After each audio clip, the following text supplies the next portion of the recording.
Hello friend, मैं दिशान गादी। आप सब देख रहे हैं सारा अधिकार। कमिटेड कम्युनिटीज़ डेवलपमेंट ट्रस्ट सीसीडीटी ने कल मुंबई प्रेस क्लब में प्रेस मीट ली।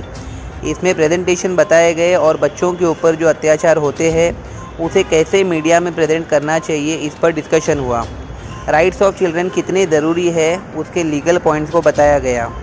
भारत में बच्चों के अधिकारों को भारतीय दंड संहिता आईपीसी और संविधान के तहत संरक्षित किया गया है। आईपीसी की धारा 82 के अनुसार 7 साल से कम उम्र का बच्चा अपराध नहीं कर सकता है।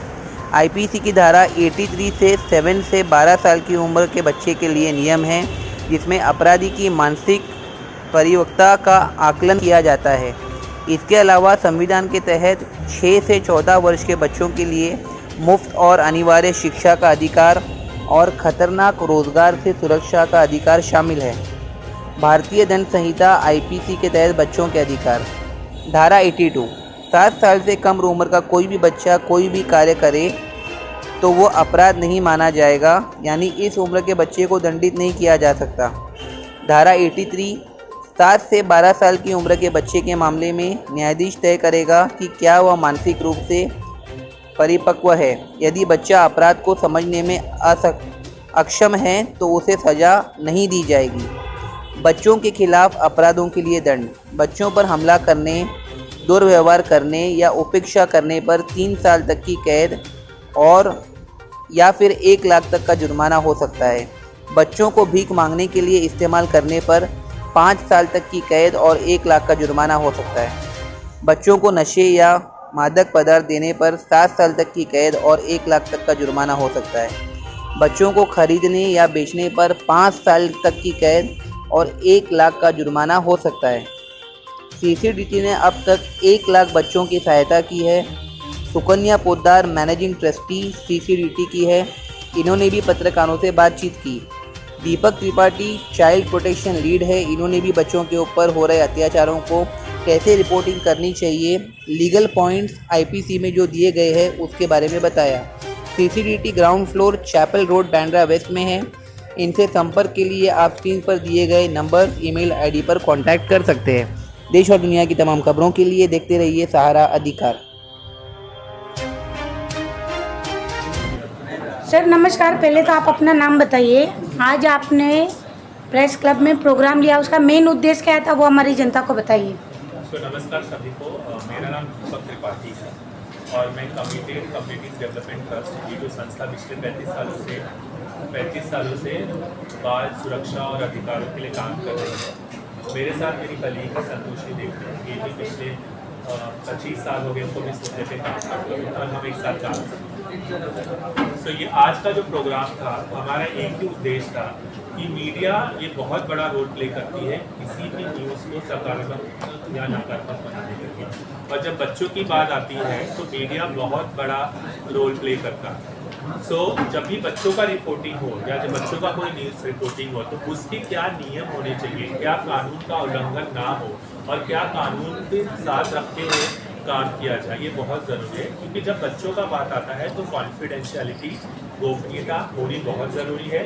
ये बहुत सेंसिटिव मुद्दा है और साथ ही साथ इस मुद्दे पे जब हम कवरेज करते हैं तो ये किसी भी प्रकार से हानिकारक ना हो उस बच्चे या उसके परिवार के। और बहुत बार देखा जाता है कि मीडिया की इसमें कोई गलती नहीं थी, बिकॉज उनको जो इन्फॉर्मेशन मिली, जो न्यूज़ मिली, उन्होंने डाल दी। बट उसके पीछे का जो रिसर्च है या उस मुद्दे को लेके क्या कोई रिसर्च हुआ है, क्या वो सही मुद्दा है, वो जानकारी ले बिना न्यूज़ ना जाए, इसीलिए हमने ये आज बैठक बुलाई और एक छोटा सा सेशन रखा जहाँ पे लोगों को नियम और कानून के बारे में बताया जाए जो चाइल्ड प्रोटेक्शन की जरूरत है। आपने यही क्यों मुद्दा उठाया, बाकी मुद्दों को क्यों नहीं उठाया? मुद्दे तो बहुत है, अगर हम सब एक साथ ले जाए तो ये बहुत खिचड़ी बन सकती है। चाइल्ड जो मुद्दा है, प्रोटेक्शन का मुद्दा है, ये बहुत अंतिम में आता है। हम सब जब इलेक्शन में भी खड़े होते हैं, हमसे नेता सबके मुद्दे लेके जाते हैं, बट बच्चों का मुद्दा नेता भी नहीं लेके जाता और हम माँ बाप बोलते हैं बच्चे हैं, हम सॉल्व कर लेंगे। बट ऐसा नहीं है। जिस हिसाब से आजकल जो काम बच्चे सुसाइड कर रहे हैं या बच्चों पे जिस तरह से प्रताड़ना हो रही है, अब्यूज़ हो रहे हैं, हमें लगता है चाइल्ड राइट्स को लेकर बात करना ज़रूरी है। और as an NGO, because we are very old, और हमारा ध्येय यही है कि हर बच्चा चाहे वो अमीर हो गरीब हो, उसको उसका राइट्स मिले, उसकी आवाज़ सुनी जाए। तो हमें लगा कि चाइल्ड प्रोटेक्शन और ये मीडिया आजकल जिस हिसाब से आगे बढ़ रहा है, चाहे वो ऑनलाइन हो ऑफलाइन हो, वो चाहे डिजिटल मीडिया हो, प्रेस हो, प्रिंट हो, बट ये मुद्दा पे बात करना बहुत जरूरी है। समाज जो है ये संस्था कब से काम करती है और ये बेसिकली क्या सिर्फ बच्चों के लिए, उनके प्रोटेक्शन और उनके राइट्स के लिए काम करती है, ये बताएं। और जितने समय से काम कर रहे हैं उस समय में किस तरह के केसेस आपने देखे और अभी जो बदला हुआ है कानून उसके बारे में। तो मैं केसेस के बारे में मैं संतोषी मैडम को बोलूँगा, लेकिन ये संस्था पिछले 35 सालों से कार्यरत है। ये बच्चों के अधिकार के लिए शुरू हुआ था और अब हम चाइल्ड प्रोटेक्शन, ये हमारा बहुत बड़ा वर्टिकल है।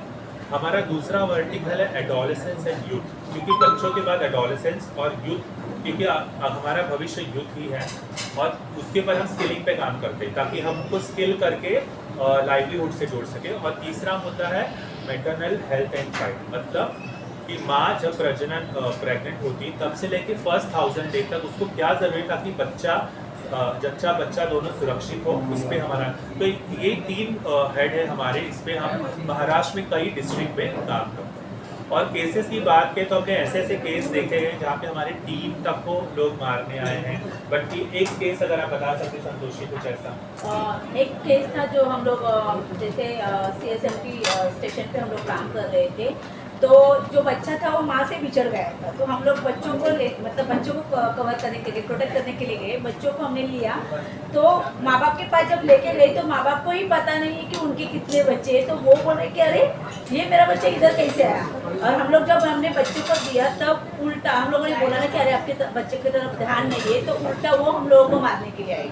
तो ऐसे बहुत सारे केसेस है कि जैसे प्रॉक्सो के केस, ऐसे केसेस हमारे पास आए कि खुद मतलब पिता ने लड़की के ऊपर सेक्सुअल अब्यूज किया है। इस तरह के केसेस है। चाइल्ड मैरिज का बोल देखेंगे तो खुद अपना मतलब बॉयफ्रेंड है या उसका भाई है, वो लड़की को लेके जाके बेचता है, किसी के साथ शादी करवाता है, या वेश्या व्यवसाय जैसे ये है वहाँ पर लेके जाते बेचते हैं, या फिर डोमेस्टिक जो घर काम वगैरह करने के लिए उनको लेके जाते हैं। इस तरह के केसेस बहुत सारे हमारे पास आते हैं और ऐसे केस हम लोगों ने आपने गाइडलाइंस के बारे में बात किए थे, वो गाइडलाइंस क्या, वो आप मतलब थोड़ा शॉर्ट में। सो चाइल्ड प्रोटेक्शन जैसे हर चीज़ की एक गाइडलाइन बनती है ना, जब भी कोई नया इंटरवेंशन इनिशिएटिव होता है तो उसकी गाइडलाइन बहुत ज़रूरी है कि गाइडलाइन एक रूपरेखा देती है कि इसको कैसे आगे बढ़ा जाए।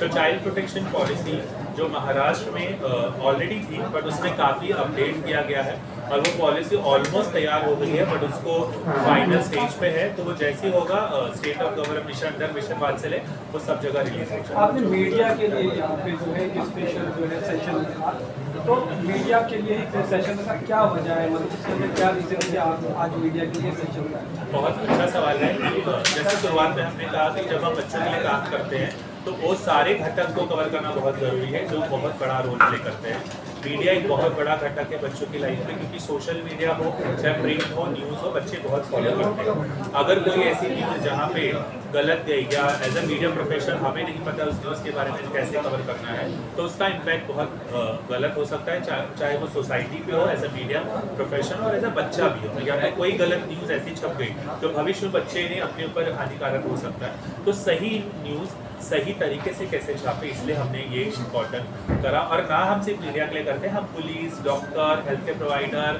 स्कूल सभी के साथ आपण आता कशा पद्धतीने लहान मुलांवर अल्प मुलांवर कामं करत आहे, भ्रूण हत्यासारख्या एक गुन्हे आहेत, तुम्हाला विविध माहिती करत आहे, अपराध आहे. आता आपण हातकरी एवढी मुलं आहे की त्यांना स्वतःच माहीत नाही की आमचा मुलगा इथपर्यंत सोडला.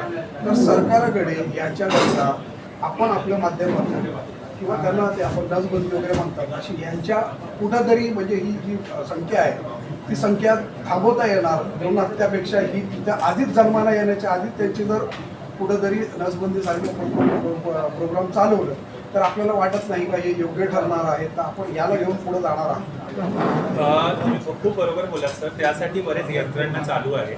आणि गव्हर्नमेंट ऑलवेज पार्टनरशिपमध्ये काम करते आणि त्यांनी 5,000 रुपये प्रत्येक नसबंदीसाठी पण असे एक घडी ठेवले, म्हणजे धनराशी ठेवली आहे की ज्यांना करायचं असेल, आणि ते अशा नसबंदी करते की भविष्यामध्ये ते उघडू पण शकतात. असं नाही की लाईफ लॉंग ते नसबंदी होईल, पण त्यासाठी अवेअरनेस एज्युकेशन प्रोग्राम चालू आहे आणि त्याकरिता त्या यंत्रणापर्यंत हेल्थ पोस्टपर्यंत आणणं, त्यासाठी ही कार्य चालू आहे. आपल्याला वाटतंय का हे जे अवेअरनेस आहे पूर्णपणे लोकांपर्यंत पोहोचत आहे सर, किंवा अपयश आहे प्रयत्न चालू याच्यामध्ये? आहे, कारण ॲज एन NGO आणि म्हणायला गेलं की दररोज काही नवीन काहीतरी वेगळं असतं. अवेअरनेस प्रोग्राम हे खूप पूर्वीपासून चालू आहे, पण हां, कुठे ना काही गॅप आहे. असं नाही की बोलू शकतो की 100% आहे. एका व्यक्तीला कन्व्हिन्स करण्यासाठी भरपूर वेळ लागतो. फॅमिलीला आम्ही पण जेव्हा चाइल्ड प्रोटेक्शनवर काम करतो तेव्हा आम्हाला पण त्यांच्या आई वडिलांना त्यांचंच प्रोटेक्शनबद्दल सांगायला आम्हाला खूप वेळ जातो की बाबा हे सेफ अनसेफ टेस्टबद्दल तरी सांगा. ते बोलतात नाही, ही वेळ नाही आहे त्यांना सांगायची, पण नाही, ही वेळ आलेली आहे. आता मुलांना तुम्ही नाही सांगितलं तर मोबाईलमधनं सेफ अन टेस्ट काय त्या पुन्हा पॉनोलॉजी चेक करतात. तर त्याकरिता आम्ही ऑलवेज विचार करतो की सेक्स एज्युकेशन टाइमली झालं पाहिजे, जे काय इन्फॉर्मेशन राईट एजवर झालं पाहिजे. आमचे प्रयत्न चालू आहेत. यहाँ पे एक चीज़ ये है कि जिस तरह से कई मामले ऐसे होते हैं कि जहाँ पर बच्चों को लेकर जो छोटे बच्चे हैं उनको परेशान किया जाता है। ऐसी सिचुएशन में अगर कोई देखता है, कोई नागरिक देखता है, कोई भी देखता है, तो वो किससे हेल्प ले सकता है या किसको कॉन्टेक्ट कर सकता है? सर ने बोला ना कि 1098 नंबर और 112 नंबर पे हमें कॉल करना है, तो वहाँ पर आपको वो सुविधा मिल जाएगी। वहाँ पर लोग आते हैं और बच्चों को रेस्क्यू करते हैं, पुलिस भी आती है वहाँ पर, तो इस तरह से हमें मदद मिल सकती है। सर, एक क्वेश्चन मेरा आपसे है। चिल्ड्रंस की हम लोग बात करते हैं तो उसमें कई बच्चे ऐसे रहते हैं जो बच्चे तो हैं लेकिन जिनकी जो है मेंटल स्टेट सही नहीं होती है, तो बड़े होने के बाद भी कि उनका जो है बच्चे जैसे ऐसे गवर्नमेंट का एक प्रोग्राम है मिशन वात्सल्य, उसके अंतर्गत हर प्रकार की सुविधाएं दी हैं। तो गवर्नमेंट का शेल्टर होम प्रोग्राम भी है जहाँ पे 0 से लेकर 18 साल तक कोई माता पिता या कोई बच्चा या कोई भी समुदाय अगर वो बच्चे नहीं संभाल पाते तो उस प्रोग्राम में उनको चाइल्ड वेलफेयर कमेटी जो बाल कल्याण समिति के सामने प्रस्तुत करना है और उस ऑर्डर के हिसाब से वो गवर्नमेंट के शेल्टर में रह सकते हैं। 18 साल तक गवर्नमेंट उनका पूरा देख रेख पढ़ाई के साथ सब लेगी। चाइल्ड लेबरमध्ये ना खूप जास्त प्रमाणामध्ये आता वाढलेले आहे, तर काय सांगाल तुम्ही त्याच्यावरती आणि त्याच्यावर तुमच्या संस्थेच्या वतीने काय हे केलंय? संस्थेच्या वतीने आपण मदत मिळावी. बरेच प्रोग्राम चालू आहे. आम्ही चाइल्ड लेबर ऑफिसरवर खूप क्लोजली काम करतो आणि त्यांचं एक पेन्सिल पोर्टल आहे. जर तुम्ही कुठे चाइल्ड लेबर पाहिलं तर तुम्हाला फोटो काढून आणि त्या पेन्सिल पोर्टलवर अपडेट करायचं आहे की इथे मी चाइल्ड लेबर पाहिलेलं आहे. मग त्यावर तशी मग पोलीस आणि NGO मिळून त्या यंत्रणा त्याच्यावर रेस्क्यूने रेड प्लॅन करतो. आणि जर मुलगा खरंच बाल लेबर असेल, चाइल्ड लेबर असेल तर त्याला प्रॉपर शेल्टर होम केलं जातं किंवा त्याच्या घरी रिपॅट केलंही जातं. धन्यवाद. तुम्ही आता सांगितलं ना तेच मराठीमध्ये. सर, मेरा एक क्वेश्चन है आपसे। Excuse me. 1098 नाही चाइल्ड चाइल्ड वेलफेअर वगैरे आहेत का? बाल कल्याण समिति